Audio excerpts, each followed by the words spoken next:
에덴 동산에 하나님께서 사람을 두셨다는 내용입니다.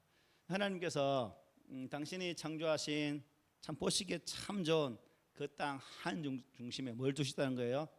에덴 동산을 창설하시고 최초의 사람으로 하여금 거기 있게 하셨습니다. 아담이 어떠한 수고로움도 아니라 하나님께서 그저 첫 사람에게 그 은혜를 주셔서 에덴 동산에 있는, 에덴 동산의 모든 것을 누릴 수 있는 은혜를 그냥 주셨다는 거예요. 그래서 어찌 보면 오늘 이 내용은 하나님의 값없이 부으신 은혜라고도 표현할 수 있겠습니다. 아담과 하와가 하나님의 첫 사람, 첫 인류라는 그 대표성 때문에, 발음이 안 돼, 대표성 때문에 이러한 은혜를 누리게 되었다는 것이죠. 그래서 오늘 본문은 그러한 대표성도 있거니와 우리 잘 아는 것처럼 생명나무와 선악과 나무를 통해서 인간이 어떻게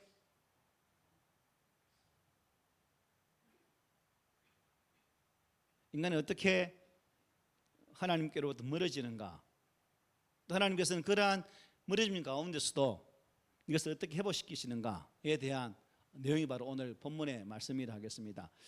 먼저 8절에 보면 이렇게 말씀하죠. 여호와 하나님이 동방의 에덴의 동산을 창설하시고 그 지으신 사람을 거기 두신지라 하고 말씀하십니다. 동방, 이걸 지극하면 동쪽으로부터라는 의미입니다. 동생 아벨을 쳐 죽인 가인이 서쪽에 위치한 에덴을 떠나서 어디로 가게 될까요? 동쪽에 위치한 노 땅으로 가게 됩니다. 하나님께 제사를 드리기 위해서는 하나님 성막을 지으셨죠, 그죠? 동쪽의 문에서 서쪽으로 지성소로 나가는, 동에서 서쪽으로 나가는 그러한 모습을 또 성막 제도를 통해서 우리에게 말씀해 주셨어요. 그리고 애굽에서 나온 성민 백성, 선택된 이스라엘 백성들이 가나안 땅 어떻게 들어가죠? 요단강 동편에서 요단강 서편으로 들어가게 됩니다. 그래서 성경을 보면 동쪽이라는 의미와 서쪽이라는 의미가 그 뜻이 담겨 있어요. 여러분 생각할 때는 동쪽의 의미가 좋을 것 같아요? 서쪽의 의미가 좋을 것 같아요? 예? 모르겠어요. 이제 서쪽입니다. 서쪽. 동쪽이 상당히 부정적인 의미를 담고 있다면 서쪽은 상당히 긍정적인 의미를 담고 있다 볼 수 있습니다. 그리고 동쪽이 저주와 버려짐을 의미한다면 서쪽은 믿음과 구원과 회복을 담고 있다라고 볼 수가 있어요. 이건 제 생각이 아니라 창세기를 통해서도 또 출애굽기를 통해서 계속 전개되어지는 그 내용을 보면 항상 동편에서 서쪽으로 옮기는, 하나님 항상 서쪽에 좋은 것을 마련해 두는 것을 볼 수 있거든요. 그런 의미에서 이제 충분히 추측이 가능한 부분입니다. 이 에덴은 동쪽으로부터 분리되어 나와서 서쪽에 자리를 잡고 있었습니다. 에덴 뜻이 뭘까요? 기쁨이라는 뜻, 기쁨. 에덴 기쁨이라는 뜻입니다. 로마서 14장 17절에 보면 세 번역이 이렇게 말합니다. 하나님의 나라는 먹는 일과 마시는 일이 아니라 성령 안에서 누리는 의와 평화와 기쁨입니다 라고 말씀했어요. 이 말씀에 따르면 기쁨, 즉 희락은 하나님 나라의 독특한 아주 두드러진 특징 중에 하나인 것입니다. 우리는 저로부터 나와서 하나님께 나가야 되죠. 맞죠? 그래야 우리 얼굴에 환한 빛을 낼 수 있는 거예요. 지난주인가 주일학교 예배를 나오는데 이영미 집사님께서 제 얼굴을 보더만 뭐라 했는 줄 아십니까? 또 제자라고 해야 되겠는데 하고 빛이 납니다 이러더라고요. 여러분 빛납니까? 뭐였어? 구름입니까? 햇빛입니까?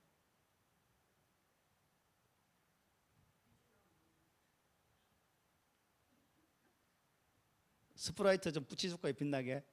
그래서 우리가 천국의 백성으로서 하나님이 그리스도 예수 안에서 우리 안에 기쁨, 희락을 주시는데 주신 그 희락이, 그 기쁨이 어떻게 될까요?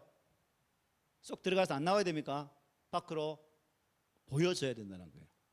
그래서 우리 예수 믿는 사람들은 항상 하나님께서 내 심령에 깊은 은혜를 주셨다는 그 사실 앞에 감사하면서 이러한 우리가 방금 상금 많이 주니까 어떻게 해서 입이 이렇게 걸렸죠. 이렇게 입이 찢어지는 것처럼 우리 안에 하나님을 향한 소망의 은혜가 기쁨으로 입이 쫙 찢어지고 기쁨으로 찬양하는 그 모습이 있어야 천국 백성다운 삶을 살아간다고 볼 수 있죠. 그것이 바로 본문이 말하는 에덴 기쁨의 의미가 담겨 있는 거예요. 동사는 무슨 의미일까요? 울타리를 친다는 의미겠죠. 울타리를 친다. 그러니까 하나님께서 그걸 지극하면 넓게 펼쳐진 뜰, 어떤 건 정원이라고도 볼 수 있습니다. 그래서 에덴 동산, 이 동산은 울타리를 치기 때문에 하나님이 어떻게 한 거예요? 거룩함으로 구별되어진 장소다는 의미가 담겨 있어요. 하나님께서 구별되어진 그 장소에 당신을 만드신 것 중에 가장 보기 좋았던 사람을 거기에 두신 거죠. 아담과 하와 입장에서는 얼마나 감사한 현상입니까? 이제 하나님께서 최초의 인간의 아담과 하와가 거주하는 장소를 하나님의 보호하시고 또 은혜의 손길이 미치는 그 장소에 두게 되었다는 거예요. 그러므로 아담과 하와는 하나님의 보호하심 가운데 있기 때문에 자신의 삶을 누구에게 맡기면 되는 거예요? 하나님께 맡기고 두면 되는 거예요. 그리고 주신 것을 어떻게 해요? 누리면 되는 거죠. 동산에서 각종 열매를 먹고 또 하나님께 주시는 그 은혜에 따라 살고 매 순간순간 하나님과 동행하면서 그 동산을 거닐며 교제하는 그 모습이 그들이 누릴 수 있는 최고 은혜였습니다. 그런데 이제 우리가 좀 이따 보게 되겠지만 이런 에덴 동산의 기쁨과 희락과 즐거움이 참 동산이 두었던 잘 보이는 생명나무를 먹지 아니하고 선악과를 따먹음을 통해서 이러한 희락과 기쁨과 복락들이 우리 인간의 삶에서 없어지게 되었다는 거죠. 여러분, 누구에게나 부나 명예나 권력 다 필요하죠, 그죠? 또 연예인들은 인기를 먹고 사니까 인기도 필요합니다.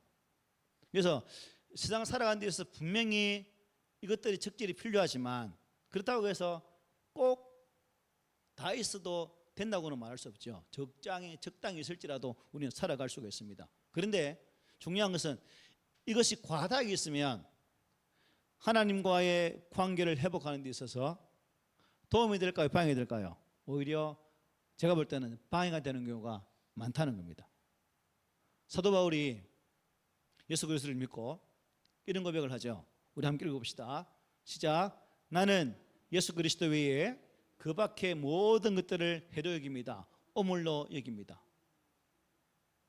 빌립보 3장 8절의 말씀, 모든 것을 배설물로 여긴다. 즉 이 땅에서 가지고 있었던 사도 바울의 모든 좋은 부분들, 즉 인간적으로 육체적으로 그가 받았던 가문이나 학문이나 혈통이나 이 모든 것들을 뭐요?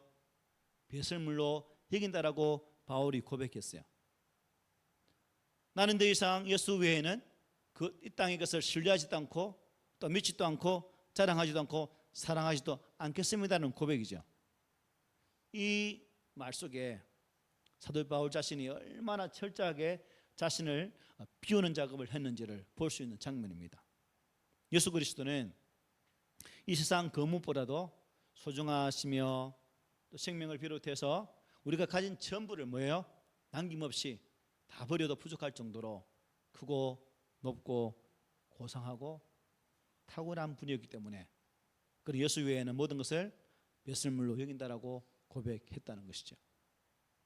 예수님 역시 이렇게 말씀합니다.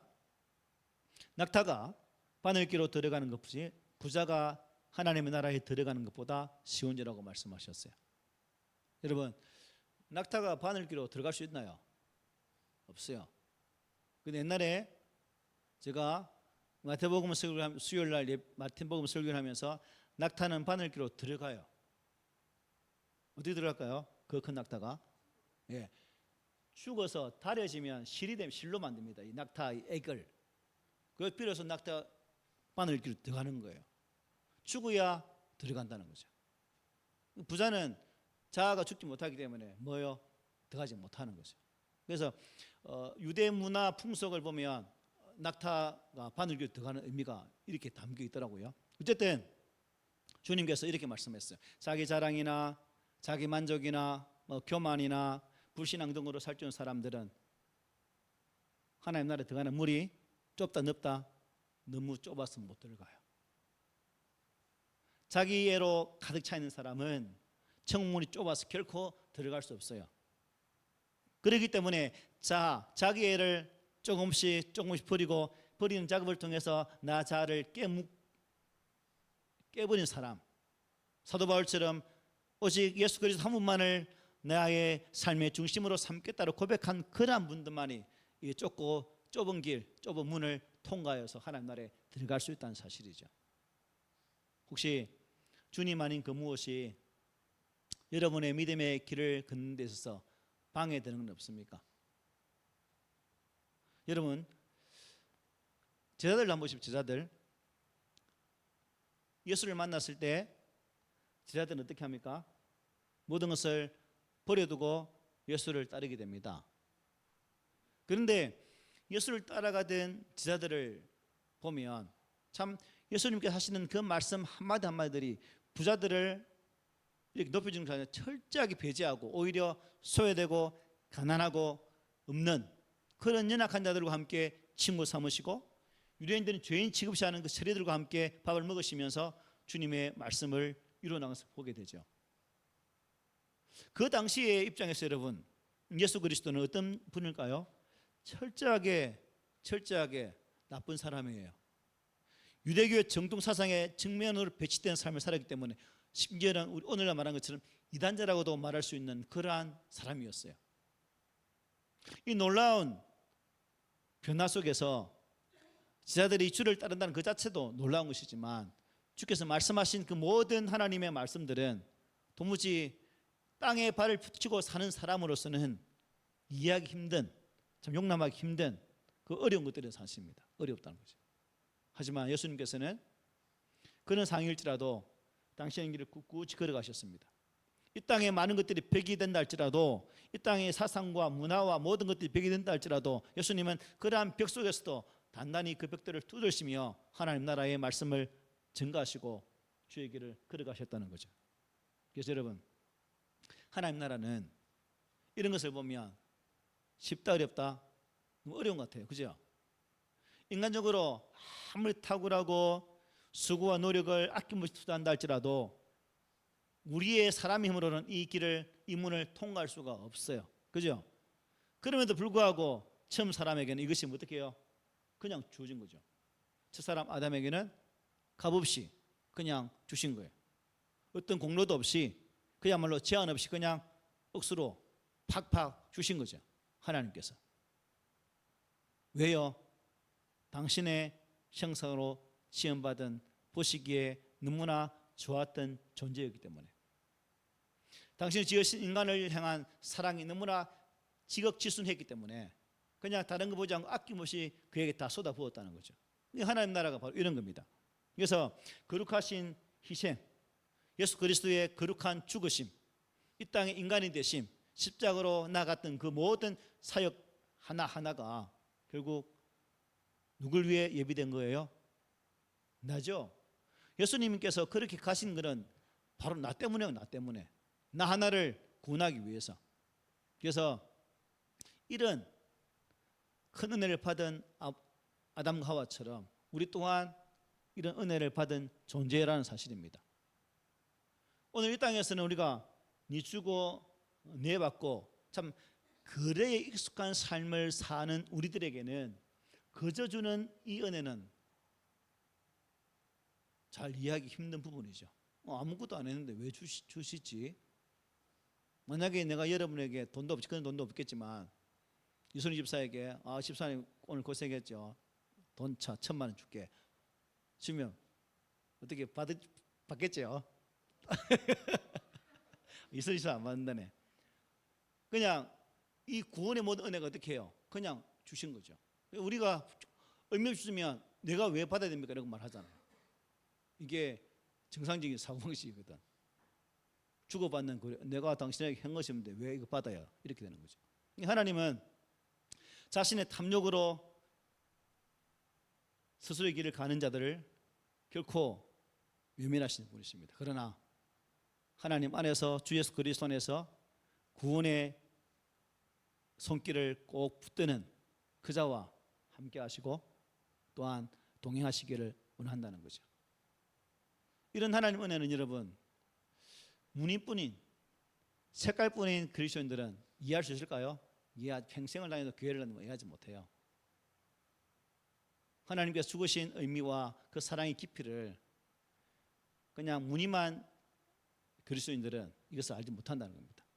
그래서 우리에게는 이 값없이 주어지는 은혜를 나의 삶의 현장에서 나의 가슴으로 느끼고 감사하는 그런 자리까지 나가는 우리가 되었으면 좋겠습니다. 9절 한번 보실까요? 9절 함께 읽어보시죠.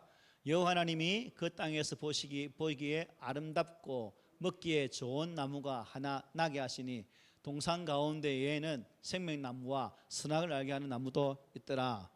여기 보듯이 하나님은 아담으로 하여금 죽지 않고 영생하도록 하기 위해서 생명나무를 그의 삶의 터전인 에덴 동산에 두셨어요. 특별히 우리 여기 주목해야 될 게 뭐냐면 하나님께서 생명나무를 동산에 어느 곳에 두었다 구석에요. 안 보이는데 잘 보이는 동산 중앙에 두어서 동산 어디에서나 볼 수 있도록 언제든지 그 열매를 따먹을 수 있도록 하셨다는 거예요. 언제든지. 이처럼 하나님은 당신의 형상대로 창조된 인간이 영생하기를 원하셨고 또 그를 기뻐하셨습니다. 그만큼 하나님은 인간을 사랑하시다는 거죠. 그러나 첫사람 아담은 이 생명나무의 열매를 먹는 대신에 하나님께서 금하신 선악과를 따 먹는 길을 선택하게 됩니다. 그 결과 인간에게는 영생 대신에 어떻게 해요? 고통과 죽음이 찾아오게 되죠. 만약 여러분 선악과를 따먹고 직후에 생명나무를 열매를 따먹었다면 어떻게 됐을까요? 어떻게 될까요? 그럼 죽도 않고 영원토록 고생인 거예요. 생각해 보시오. 지금 선악과를 따먹기 때문에 죽음이 와요. 고통이 와요. 모든 것이 파멸된 거예요. 그 파멸에 지금 우리 이 땅에 사람이 살아가면서 느끼는 고통 있죠. 다 느끼면서 영원토록 살아보시고 그게 복이요? 저주지? 안 그래요 여러분? 아닌가? 네? 뭐라고요?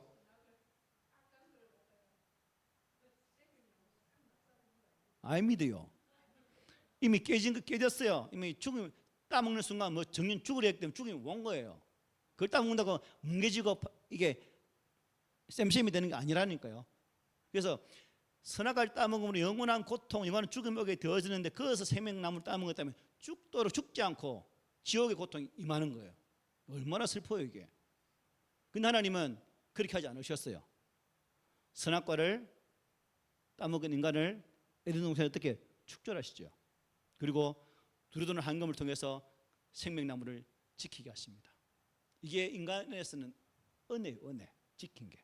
그런데 더 놀라운 것은 그런 죄된 가운데 영원한 사망 가운데 거할 수밖에 없는 우리 인간에게 하나님은 생명나무 은혜를 주셨다는 거예요. 그게 누구예요? 예수죠.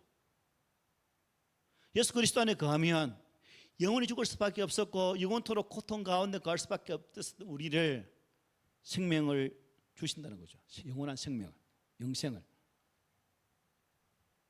여자의 후손을 통해서 주신 그 예수가 바로 생명나무의 열매입니다. 그러면 우리 땅의 인생들은 누굴 먹어야 되는 거예요? 예수를 만나야 되고 그분을 먹어야 돼요. 그분을 만나야만이, 그분을 먹어야만이 우리의 죄됨이 용서함으로 바뀌는 것이고 이제 영원한 생명 은혜 가운데 거하는 하늘나라에서 영원토록 사는 복을 누리게 된다는 사실입니다. 그래서 우리는 이 주님의 은혜가 무엇인지를 잘 알아야 돼요. 그냥 피상적인 그런 것이 아니라 이런 놀라운 차이가 있다는 사실을 몇 순간만 느끼게 된다는 거죠. 죽지 않고 영원토록 고통 가운데 있는 것은 저주입니다.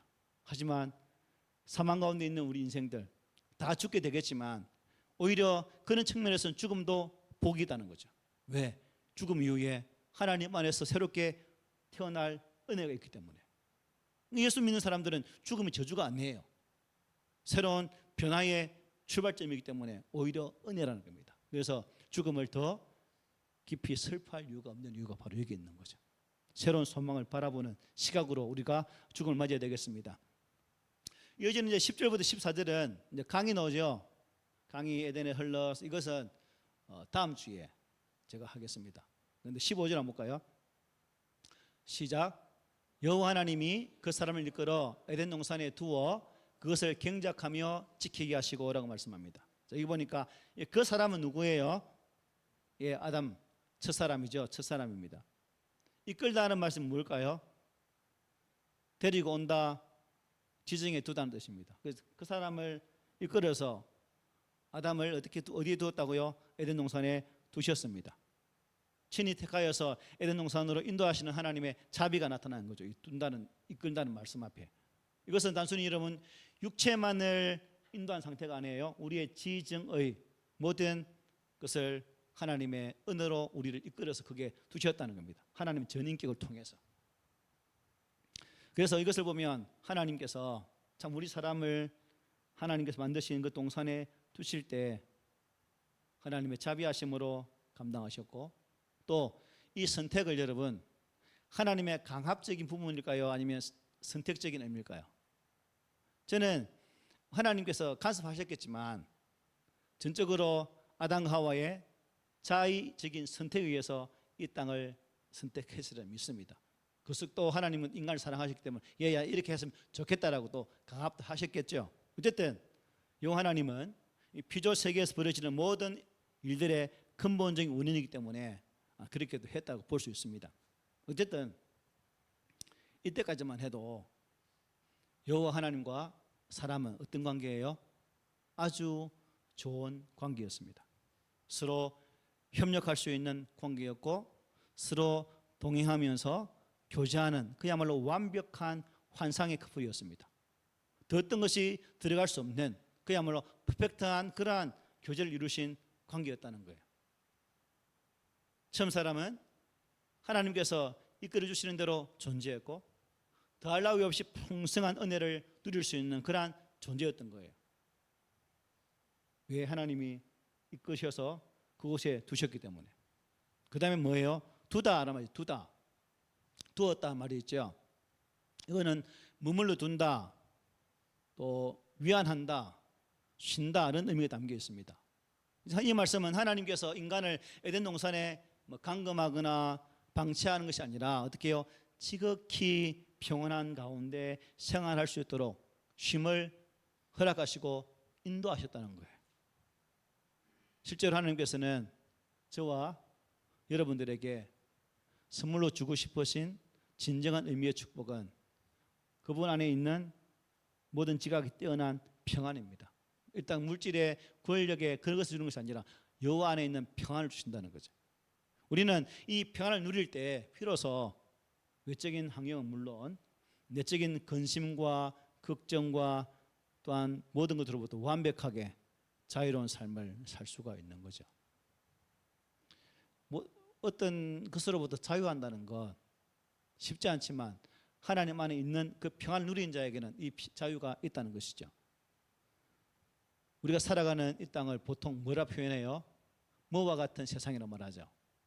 고해와 같은 세상이라고 말합니다. 이런 인생을 살면서도 우리는 주님 안에 있는 평안을 가진 자라면 그 고해와 같은 세상 속에서도 하나님의 평안을 누릴 수가 있던 것이고 그 평안을 찬양할 수도 있다는 사실입니다. 이것은 하나님께서 값없이 뭐예요? 어떻게 준 거예요? 은혜로 주신 거죠. 나의 어떤 수고로움이 아닙니다. 나의 노력도 아닙니다. 전적인 하나님께 주신 은혜라는 거죠. 그리고 경작하다는 말이 뭘까요? 다스린다, 봉사합니다. 우리가 경작하다 하면 아담 하와가 그 에덴 동산에 땀 흘려서 이렇게 막 일구었구나라고 생각할 수 있는데 그런 의미, 농부나 뭐 그런 의미보다는 여기에서는 왕 같은 존재라고 보면 되겠습니다. 즉 에덴 동산을 다스리도록 하셨다라고 보는 게 더 정확한 이해가 될 것 같습니다. 하나님께서 전적으로 아담에게 그 동산을 다 허락하시고 야, 네가 가진 것으로 이것을 다스려 라고 말씀하신다는 사실입니다.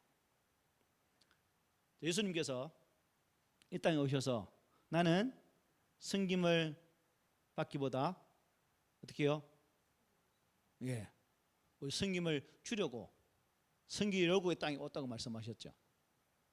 바로 이 부분도 그렇습니다. 하나님은 왕이시지만, 만왕의 왕이시지만 그 에덴 동산을 창설하시고 인간을 만드신 주체였지만 그 주체가 영광받는 것이 아니라, 당신이 직접 다스리는 것이 아니라 사람을 하여금 그렇게 하셨다는 사실이죠. 어저께 유튜브를 듣는데 이재철 목사님인가요? 그분의 설교를 잠시 들었습니다. 그 포도나무 비유를 드시면서 이렇게 말씀하시더라고요. 자, 하나님은 뭐죠? 농부고, 포도나무는 예수님이고, 우리는 가지예요. 자, 나무를 갖고 보셨죠? 여기도 나무가 있는데, 보통 과일나무는 제일 밑에 가지가 클까요, 작을까요? 커요. 올라갈수록 가지가 적어요. 그래서 그분은 이 예를 들면서 예수 안에서 구원받은 성도들이 신앙 인격이 크면 클수록 꼭대기에 가는 것이 아니라 밑에 넓게 펼쳐져서 받드는 삶을 산다는 거죠. 그래서 저는 이거 들으면서 저는 했어요. 우리는 신앙생활의 연도가 높으면 어떻게 자꾸 올라가길 원하잖아요, 그죠? 그런데 바른 신앙 인격질을 가진 사람은 낮은 위치에서 연약한 자들을 받드는 삶으로 산다는 거예요. 제일 밑에 가지가 되어서 조금씩 생긴다는 거죠. 여러분들은 꼭대기 가지 되기를 원하십니까? 아니면 제일 밑에 펑퍼짐한 뚝뚝뚝뚝한 그런 가지가 되기 원하십니까? 네, 우리가 이렇게 돼야 돼요. 성도는 가진 원줄기인 예수께 붙어 있어서 가장 튼튼한 가지가 되어서 다른 연약한 자들을 돌보는 그런 자리까지 나가야 되죠. 이게 구속함을 받은 자가 살아가는 삶의 이유입니다. 오늘 창세기 이 말씀, 죄 있는 우리가 선악과를 땀을 통해서 영원히 죽었고 영원한 지옥의 제일 밑구덩이에서 고생하는 존재로 살아야 되지만 하나님은 그렇게 두지 않았다는 거죠. 새로운 생명 내모신 예수를 보내셔서 우리를 다시금 그 죽음의 자리에서 구원하시는 은혜가 임했다는 거죠. 이 은혜를 받은 우리가 예수 그리스도 안에서 온전히 붙어있는 그러한 삶, 그 붙음을 통해서 내게 주신 사명을 완수하기까지 영적, 육적 수고를 감당하는 그 자리까지 나가면 하나님께서 가장 기뻐하시는 성도가 될 수 있다는 것입니다. 끝으로 오늘 보면 16절 17절 우리 한번 읽어볼까요? 시작. 여호와 하나님이 그 사람에게 명하여 이르시되 동산 각종 나무의 열매는 내가 임의로 먹되 선악을 알게 하는 나무의 열매는 먹지 말라. 내가 먹는 날에는 반드시 죽으리라 하시니라. 먹는 날은 어떻게 된다고 했어요? 반드시 죽는다. 반드시 죽는다. 자, 하나님은 사람에게 자유의지를 주셔서 스스로가 선택하고 판단하게 하셨습니다. 그런데 첫사람 아담은 그 선한 의지를 하나님께서 원하시는 방법을 택하지 않고 하나님께서 인간에게 첫 주셨던 첫 계명 선악과를 따먹지 말라, 먹는 날엔 정령 반드시 죽으리라는 그 말씀의 약속을 깨뜨리는 그것을 선택하게 됩니다. 그리고 그 선택으로 반드시 죽게 되는 결과를 가져오게 되었다는 거죠. 그래서 우리는 이것을 보면 아담이 그때 왜 그랬을까? 그때만 그렇게 죄 안 지었어도 우리가 오래 살고 평안 고생 안 하고 참 잘 살 수 있을 것인데 네 해봤자 지금은 아무 의미가 없다는 거죠. 이미 저질른 엎질러진 물이니까.